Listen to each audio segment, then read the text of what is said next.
इस वीडियो में हम बात करेंगे उन सभी कैंडिडेट के लिए जो एनआईटीज को टारगेट करना चाह रहे हैं अपने जेई मेंस के बेसिस पे। और हम एक लास्ट वीडियो डिस्कस कर चुके थे जिसमें टीयर 1 सिटीज़ के जो हमने एनआईटीज पे डिस्कशन कर चुका था, उनके क्या कैसे कट ऑफ्स हो सकते हैं, कितने मार्क्स आपको लाने हैं, क्या रैंक पे वो मिल सकते हैं। और ख़ासतौर पर हमने सीएससी के लिए और जनरल कैटेगरी के लिए बात कर ली थी। लेकिन मैंने ये भी इंस्ट्रक्शन आपको दिए थे कि इनकेस अगर आप दूसरी कैटेगरी से बिलोंग करते तो कितने मार्क्स और कितनी रैंक को आप ऊपर नीचे करके इसको देख सकते हैं। समझ पा रहे हैं? इस वीडियो में हम बात करेंगे टीयर 2 के एनआईटीज के बारे में कि क्या कैसे मार्क्स आपको लाने होंगे। साथ ही साथ सीएससी ब्रांच के लिए हम ये डिस्कशन करेंगे और फिर इसके अलावा कैटेगरी वाइज भी हम जनरल कैटेगरी के लिए बात करेंगे और आपको फिर अपनी फर्दर कैटेगरीज के लिए इन केस अगर जनरल के अलावा आप बिलोंग करते हैं तो मार्क्स को और रैंक को ऊपर नीचे करना है। सो वो जो क्लियर इंस्ट्रक्शन है वो हम पहले डिस्कस करेंगे और उसके बाद हम बात करेंगे प्रॉपर टीयर 2 एनआईटीज के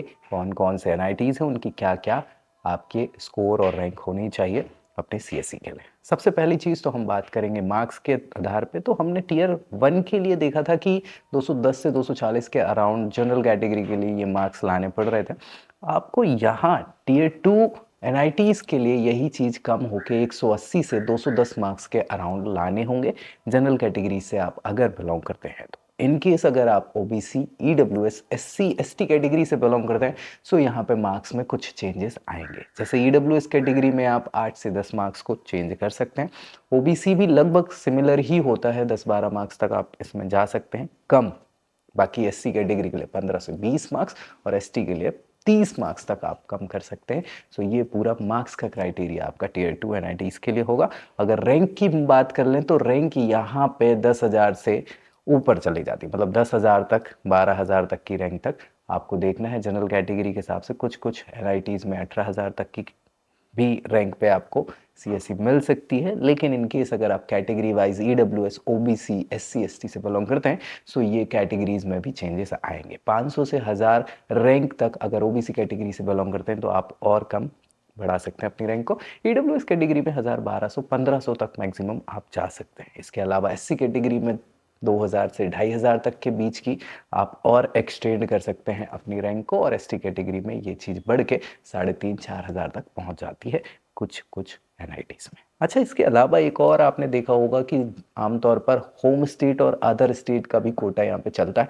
सो इन केस अगर आप होम स्टेट से बिलोंग करते हैं तो कुछ और क्राइटेरियाज ऊपर नीचे होते हैं और अगर अदर स्टेट्स हैं तो ये सारी चीज़ें आपके लिए सेम होने वाली है। तो चलिए हम मेन पॉइंट पे आ जाते हैं। हमारा जो मेन डिस्कशन है कौन कौन से टीयर 2 एनआईटीज हैं जिनके लिए लास्ट ईयर सीएससी के लिए क्या क्या जनरल कैटेगरी में रैंक पे एडमिशन हो गया था। तो आपको इस बार कैसी मेहनत करनी है ताकि आपके लिए भी वो एनआईटीज मिल जाए। चलिए शुरुआत कर लेते हैं सबसे पहले एनआईटी दुर्गापुर से।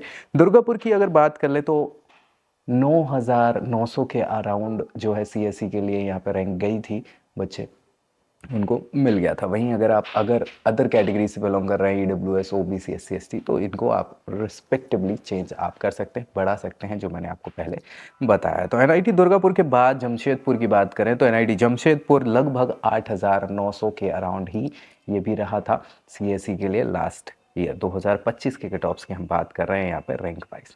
फिर बात कर लेते हैं भोपाल की। एनआईटी भोपाल, एनआईटी भोपाल जो है लगभग 9,200 के अराउंड सीएससी यहाँ पे जनरल कैटेगरी रैंक पे मिल गया था। इसके बाद हम बात कर लेते हैं एनआईटी जबलपुर के, सॉरी जलंधर की। एनआईटी जलंधर जो है उसकी लास्ट ईयर लगभग 10,000 के अराउंड जो है रैंक पे सीएससी मिल गई थी। तो जनरल कैटेगरी से बिलोंग करते हैं तो इसके अराउंड आपको जाना होगा। अदरवाइज थोड़ा सा आप और अपनी रैंक को एनहेंस कर सकते हैं कैटेगरी वाइज, इसको चेक कर लेना। बाकी फिर बात करें हमीरपुर की तो एनआईटी हमीरपुर जो है वो लगभग 12,000 के अराउंड सीएससी यहाँ पे देखने को मिल गया था 2025 में जनरल कैटेगरी के लिए। सो अगर आप भी जनरल कैटेगरी से हैं तो इसके आसपास, मैं तो कहता हूँ इससे कम ही आपको रैंक पे फोकस करना है, थोड़ी सी मेहनत ज़्यादा कर लेनी है।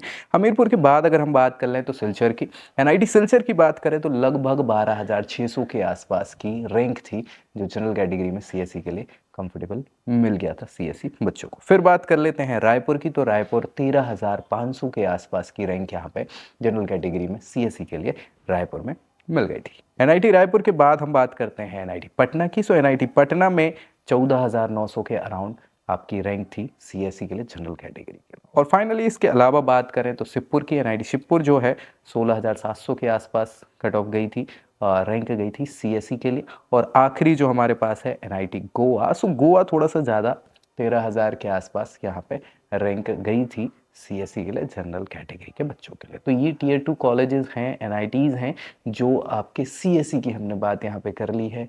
कैटेगरी में हमने जनरल कैटेगरी को रेस्पेक्टिवली रखा है और उसके अलावा बाकी कैटेगरीज को मैंने मार्क्स और सारी चीज़ें आपको बता दी थी। मार्क्स की रेंज 180 से 210 के अराउंड ही रहेगी और इसके आसपास थोड़ा सा कंपटीशन बढ़ सकता है, तो थोड़ा सा ध्यान आपको देना पड़ेगा कि यहाँ पे मेहनत आपको ज़्यादा लगेगी। बाकी कुछ डाउट डिस्प्यूट वगैरह हैं, कुछ और जानकारी चाहिए तो नीचे कमेंट ज़रूर कर दीजिएगा, दोस्तों में शेयर करना नहीं भूलना है। और फॉर्म भी आप फिल कर सकते हैं, नीचे डिस्क्रिप्शन में बाकी सारी जानकारी मिल जाएगी। सो मिलेंगे नेक्स्ट वीडियो में अगली जानकारी के साथ, तब तक के लिए